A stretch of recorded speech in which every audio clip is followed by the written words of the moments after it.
दंग'नि दैखौनो लोङो नामा? औ दंग'नि दैखौनो लोङो। बेसेबां गोजानालागै रोगायो बे? गोजान जायो।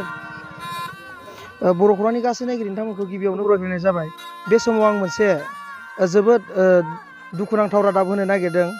15 बोसोर बिटिसिखौ BPFआ सलायनानैबाबो बिथांमोननि ओनसोलखौ जौगानाय आरो दै लोंनायनि आंखालखौ फोजोबनो हायाखै। नाथाय माबायदियै सोलिमारो बेफोरखौ जोङो बे ओनसोलनि रायजो जानाय 25 नं बागानपारा समस्तिनि सिङाव थानाय सुबुनखाता ओनसोलनि रायजोफोरनाव जोङो मिथिनानै लानि।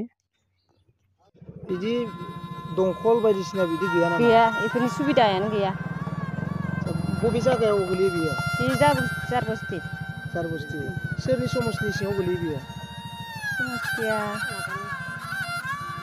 फानबायनि।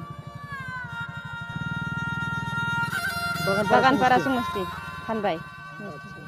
बिथा BPFनि बिजाथिमोन नामा? औ, BPFनि।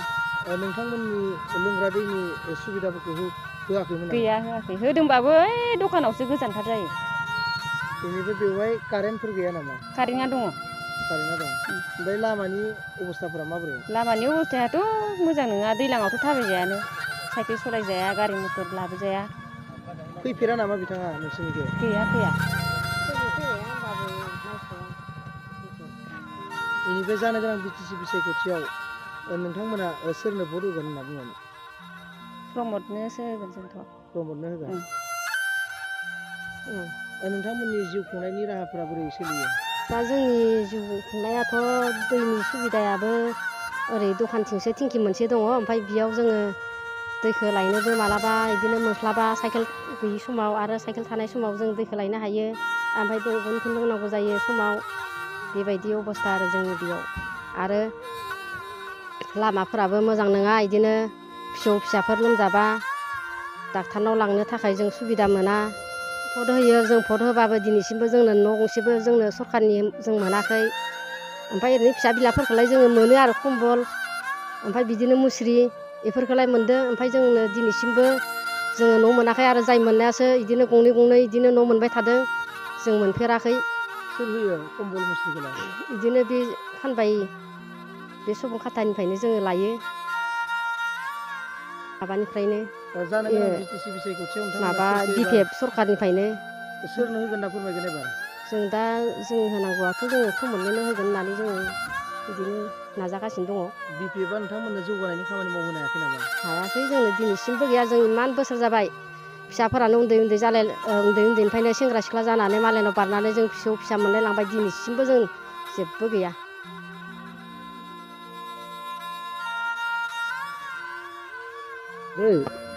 बे दैखौ बबेयाव लायो?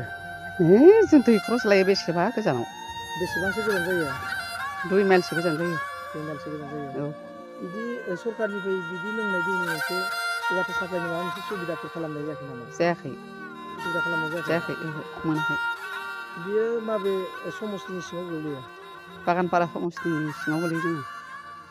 बेनि सिगांनि MCLA सोरमोन होनना फोरमायगोन?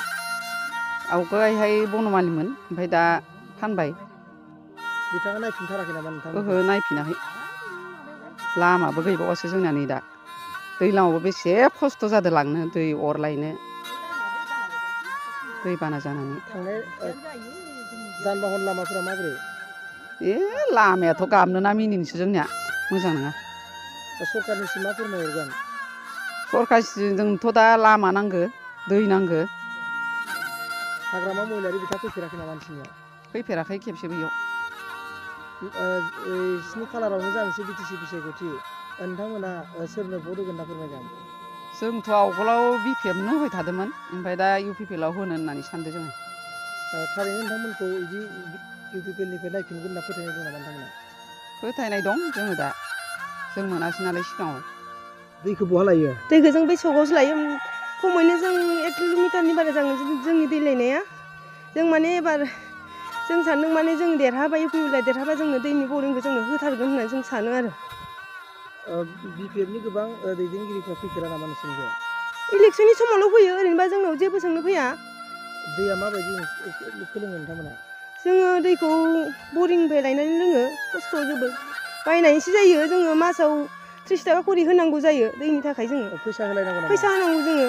थांनाय जान-बाहननि सुबिदाफ्रा माबोरै दङ? जान-बाहननि सुबिदायाथ' जोंनि थाखाय जोबोद गाज्रि मानो होनबा दलंबो गैया रिं कालभार जोंनियाव मोजाङानो नङा माने बेमार जायोबा इमारजेन्सि लांनो थाखाय जों थैलांगोनसो। फरायसालिफोर गैया नामा? फरायसालियाथ' बे जारबस्ति गंसेल'सो जोंनि एरियायाव LP स्कुला गोजानानो जायो।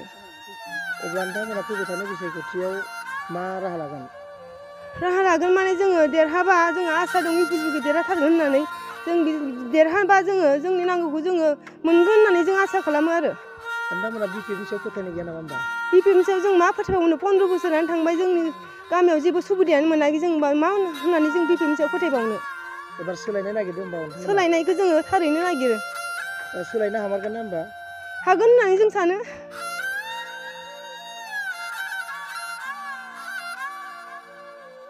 मादै दैखौ बेसेबां गोजानहालागै रोगायो?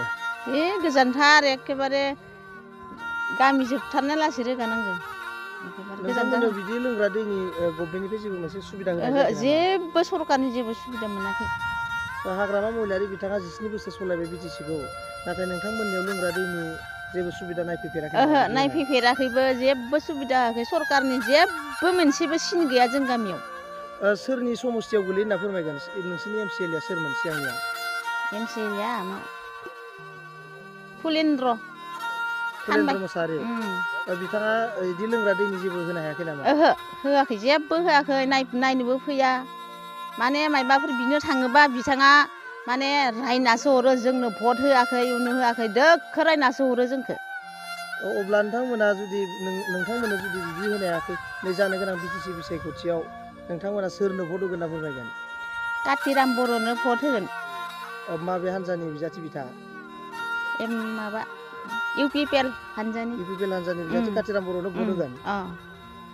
ट्रेक्टरनि सबियाव भट होगोन। नोंथांमोननि जिउ खुंनाय राहाया बोरै सोलियो होनना फोरमायगोन?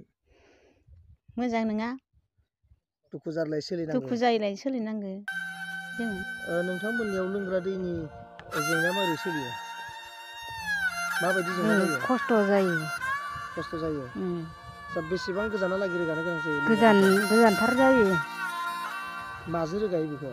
साइकेलजों रोगायो भारा लानानै सरकारनि जेबो नोंथांमोनाव न'खर बिदि दै दोना होनायनि मोनसे सुबिदा खालामाखै नामा? खालामाखै। আর খোৱা পানী কেনে চলি আছে?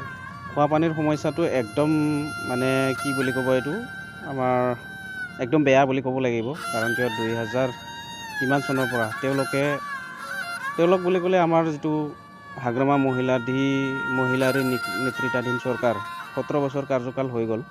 তেখেতে এইটো প্ৰথম BSc হোৱাতে বনমালী বড়ো ডাঙৰীয়াই এইটো দিছিলে কিন্তু মাজতে বেয়া হৈ থাকিলে আমি অলপ হাই এলেকাত আছোঁতো মানে এই লোকেশ্যনটো এইটো কাৰণে অলপ মানে বেছিকৈ পাইপ সোমাই দিব লাগিছিলে নিদিলে মাজত বেয়া হৈছিল ভাল কৰিছিলোঁ আমি তাৰপিছত আকৌ বেয়া হৈ থাকিল তাৰে পিছৰ পৰা 10 বছৰ কাৰ্যকাল 10 বছৰ আমাৰ ইয়াৰে হুবুনখাটাৰে MCLA হৈ গ'ল EM পৰ্যন্ত হৈ গ'ল আজিলৈকে কিন্তু এই খোৱা পানীৰ সমস্যাটো আমাৰ ইয়াত মানে সলভ হোৱা নাই আৰু কোনে আছিলে MCLA যোৱা বছৰ MCLA ফুলিন্দ্ৰ বসুমতাৰী আছিল আমি ওৰফে ফানবাই বুলি জানো খোৱাৰ পানী ব্যৱস্থা কৰা নাই খোৱা পানী ব্যৱস্থা কৰি দিম বুলি আমি 20 বাৰ মান তেওঁৰ ওচৰত গ'লো আমি ক্লাব হিচাপেও গ'লো বা ৰাইজ হিচাপেও গ'ল বা গাঁৱৰ সভাপতি সম্পাদকেও বহুতবাৰ গ'ল প্ৰত্যেকবাৰৰ সমস্যাতে আমি পানীৰ সমস্যাটোৰ কথা তেওঁৰ ঘৰত যাই পেলাই কওঁ বা অফিচত যাই পেলাই কওঁ কিন্তু হ'ব বুলি কৈ পিনে আজিলৈকে পানীৰ সমস্যাটো সমাধান হোৱা নাই যোৱা সেইদিনাখন 6 মাহমান আগত তাতে আমাৰ SSB উত্তৰকুছি SSB কেম্প আছে আমগুৰি তাত মানে পানীৰ এটা আঁচনি বনাইছে তেওঁলোকে তাৰে পৰা আমি ইটো এলেকাৰ যিমান মানুহ আছে তাৰে পৰা আমি পানীটো আনি পেলাই বৰ্তমান খাই আছোঁ ইলেকশ্যন আহি আছে আহা 7 তাৰিখত হ'ব হয় আপুনি কি ক'ব ইলেকশ্যনটো এইবাৰ আমি সকলোৱে পৰিৱৰ্তন এটা বিচাৰিছোঁ যোৱা 17টা বছৰতে তেওঁলোকে যি সৰু সমস্যাখিনিকে সমাধান কৰি দিব নোৱাৰিলে জব কাৰ্ড দুৰ্নীতি কৰিলে তাৰপিছত ৰেচন কাৰ্ডৰ দুৰ্নীতি কৰিলে IOA ঘৰৰ দুৰ্নীতি কৰিলে তাৰে উপৰি নিজৰ যিটো লোকেশ্যন নিজৰ যিটো বাগানপাৰা সমষ্টি সেইখিনিকে নিজৰ সেই ৰাস্তাখিনিয়ে আজি বনাই দিব নোৱাৰিলে আমাৰ নলবাৰী যাবৰ কাৰণে যিটো ৰাস্তা সেই ৰাস্তাটো আজিও বহুত বেয়া অৱস্থা হৈ আছে গতিকে তাত বাছ চলোৱা বাইক চলোৱা বা কোনো সৰু সৰু গাড়ী চলোৱাৰ কাৰণে একদম বেয়া ব্যৱস্থা হৈ আছে যাৰ যি চৰকাৰে নেকি আমাক বেলেগ ৰাজ্যৰ বহিৰাজ্যৰ মানুহবিলাকে আমাক ভাবে কি জয় জয় ময় হৈছে BTAD এলেকাত কিন্তু আমি বাগানপাৰা এলেকাত থকা মানুহখিনিয়ে আজিলৈকে সেই ভাল ৰাস্তা পাব পৰা নাই আৰু তাৰে উপৰি খোৱা পানী ব্যৱস্থাটো কৰি দিব পৰা নাই ইফালে বানপানী প্ৰতি বছৰে বানপানীটো বাঢ়ি গৈ আছে গতিকে বানপানী বাঢ়ি যোৱা সমস্যাখিনিও আমি বহুত ভুগি আছোঁ এই এলেকাত গতিকে বহুত প্ৰব্লেম হৈ আছে নতুন চৰকাৰৰ স্বাৰ্থত আমি এইবাৰ প্ৰমোদ বড়োক ভোট দিম বুলি ভাবিছোঁ ট্ৰেক্টৰৰ ছবিত চাপ মাৰি এইবাৰ আমাৰ বাগানপাৰা সমষ্টিৰ কাতিৰাম বড়ো ডাঙৰীয়াক আমি জিকাই লৈ যাম তাৰে উপৰি আমি চিফ মিনিষ্টাৰ হিচাপে বা BTADৰ মুখ্য হিচাপে আমি প্ৰমোদ বড়ো ডাঙৰীয়াক বিচাৰিছোঁ নিশ্চয় আহিব না আমি বিশ্বাস কৰিম আমি 100% 110% এইবাৰ মোৰ ফালৰ পৰাটো আমাৰ গাঁৱৰ ফালৰ পৰা আৰু তাৰে উপৰি আমি যিটো ঢৌ দেখিছোঁ ফটফটীয়াকৈ ওলাই পৰিছে এইবাৰ ট্ৰেক্টৰে জিকিব আৰু UPPL জিকিব